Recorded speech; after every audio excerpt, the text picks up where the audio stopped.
Okay guys, Assalamualaikum. Ini adalah tablet terbaru Huawei. Nampak? Tak nampak? Ini tablet yang sangat nipis.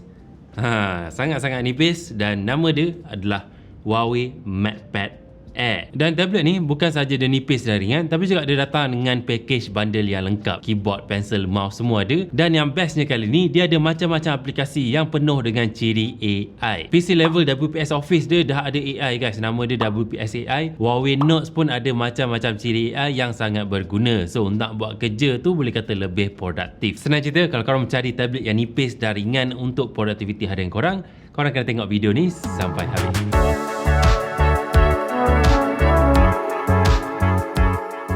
Yap, Huawei MatePad Air ni memang nipis dan ringan. Berat dia hanyalah 509 gram sahaja dengan kenipisan 5.3mm je. Senipis 2-3 duit shilling je guys. Tapi walaupun tablet ni dia sangat nipis, aku boleh kata dia masih lagi solid dan sturdy lah. Apapun tablet ni memang sangat comfortable lah nak guna. Sangat selesa dan mudah nak bawa ke mana-mana sahaja. Kadang-kadang ada waktunya aku guna complete setup lah dekat cafe ke, dalam kereta ke untuk buat kerja sikit kan. Masih lagi sangat selesa.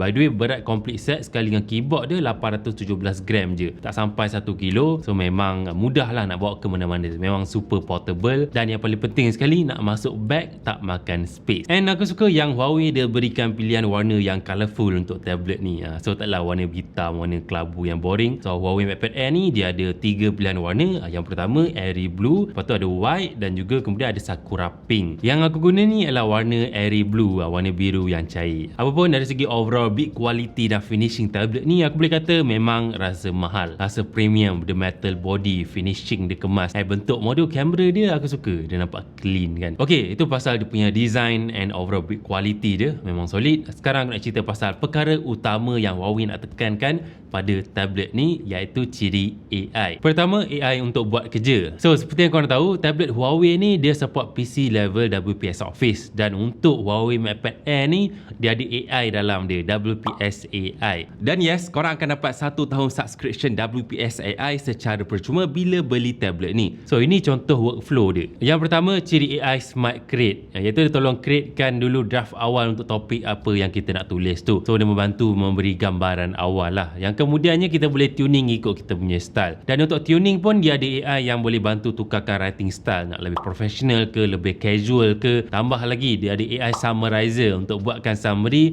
untuk artikel yang panjang ataupun news yang kita tengah research tu. Lepas tu kalau korang punya kerja perlukan guna Sheets untuk proses data-data, ada juga AI Sheet Assistant yang boleh analysekan data dan kemudian buatkan chart dan sebagainya. Dan lepas kita dah analysekan, kita contohnya nak buat presentation slide supaya kita boleh persembahkan kepada klien dan sebagainya, kita boleh guna juga penulisan yang kita buat tadi tu.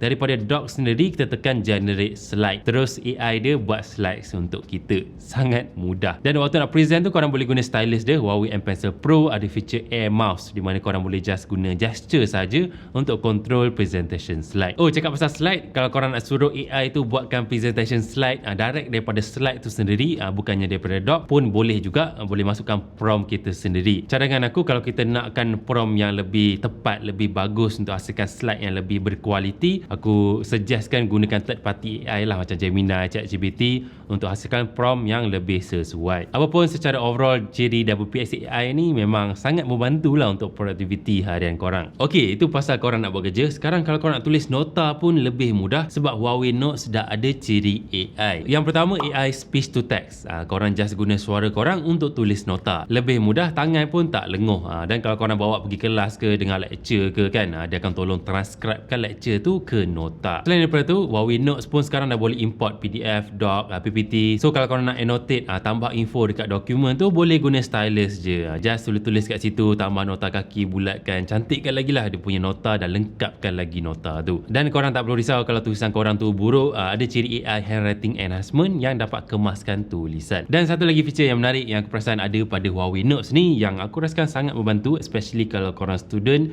adalah AI tutor. So basically AI tutor ni akan tolong selesaikan masalah-masalah akademik korang. Tak kisahlah subjek matematik ke, kimia ke, biologi ke, fizik ke, dia akan tolong korang selesaikan masalah tu. So sangat membantu. Okay, AI pasal kerja dah, WPS AI pasal Huawei Notes pun dah.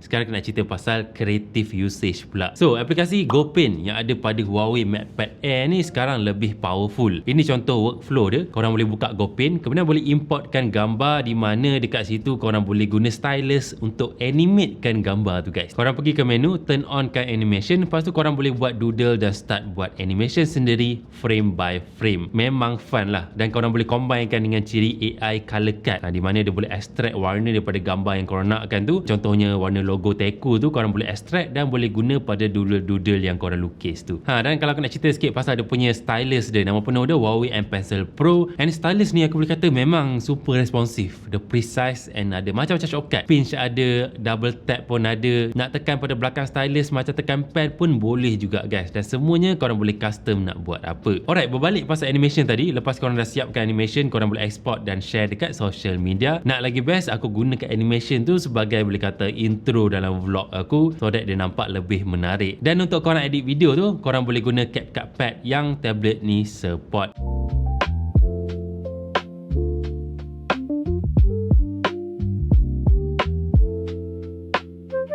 Okey, itu pasal ciri AI memang penuh pada tablet ni. Sekarang nak cerita pasal dia punya specs dia punya hardware dia. Pertama sekali of course dia punya display dia. Saiz 12 inci, paper matte display, quality OLED, dan korang tak perlu risau lah, memang quality OLED yang cukup cun, menawan. Tambah-tambah lagi dengan refresh rate 144Hz dia memang super smooth lah. Dan juga dia gunakan paper matte teknologi, iaitu boleh kata screen matte yang dapat kurangkan silau, so lebih jelas nak guna sepanjang masa indoor dan outdoor. By the way, screen dia memang puas nak tengok sebab bezel dia pun sangat nipis. Skin to body ratio dia sangat tinggi, 92%. Memang sedap lah nak layan movie berjam-jam. Cakap pasal nak tengok movie tu, dia lebih sedap sebab dua benda ni. Yang pertama, dia ada 6 speaker Huawei Sound, so memang sedap dengar surround dan lebih seimbang. Dan yang kedua, screen tablet ni ada macam-macam ciri kesihatan mata, so kita tak sakit mata ataupun pening walaupun kita dah seharian guna tablet ni. Dan kalau kena sentuh dari segi dia punya bateri dia, memang tahan 1 hari penuh sebab bateri dia besar 10,100 mAh, combine sekali dengan fast charging 66 watt super charge. So walaupun korang guna heavy usage, bateri cepat habis, tak perlu risau nak charge penuh balik pun tak lama, kejap je. Dari segi overall performance dia, sepanjang kat tangan aku ni, aku boleh kata cukup smooth. Dia lancar je lah, buka app, tutup app, dia tak ada delay yang ketara sangat. Dan nak layan social media, scrolling memang sedap lah. Tambah-tambah lagi dengan RAM 8GB tambah 8GB dia, overall penggunaan tu rasa lebih responsif. Ok, sebelum aku nak buatkan conclusion pasal Huawei MatePad Air ni, macam biasa produk Huawei kita kena cerita pasal app support. So korang tak perlu risau, semua app yang korang nakkan, yang korang guna tu boleh install dekat Huawei App Gallery. Aplikasi bank, aplikasi Google, semuanya dah boleh download. App support pun ada dekat situ. Dan mengikut Huawei App Gallery dah 100% selamat nak guna sebab dah ada pelbagai layer security lah untuk app-app yang ditawarkan. Dan nak lagi confident, korang boleh scan sendiri app dengan app check dia. Dan kalau korang ada apa-apa masalah, confusing ke apa, boleh contact Huawei Customer Service, di mana situ korang boleh WhatsApp je bila-bila masa sahaja. So dah jelas dah yang korang boleh tengok yang tablet ni bukan sahaja nipis dan ringan, tapi complete set, dan juga dia datang dengan pelbagai ciri-ciri AI yang aku yakin dapat melancarkan lagi produktiviti harian korang. So kalau korang berminat, boleh pre-order sekarang, dapat hadiah percuma bernilai RM4,003. And aku ada check, kalau korang nak compare dengan software Microsoft Office, software GoodNote yang ada pada laptop tu, especially kalau korang nakkan ciri AI tu, at least korang kena bayar subscription RM500 ke RM1,000 setahun. Manakala software Huawei ni dia free to use lifetime, so memang valuable. Apapun, korang komen sikit pasal tablet terbaru Huawei MatePad Air ni. Best ke tak best? Korang komen sikit, like video ni kalau korang suka, dan subscribe YouTube channel aku kalau video ni membantu korang. Dan jumpa lagi lah pada video yang akan datang. Stay safe, hati-hati, stay happy. Bye bye.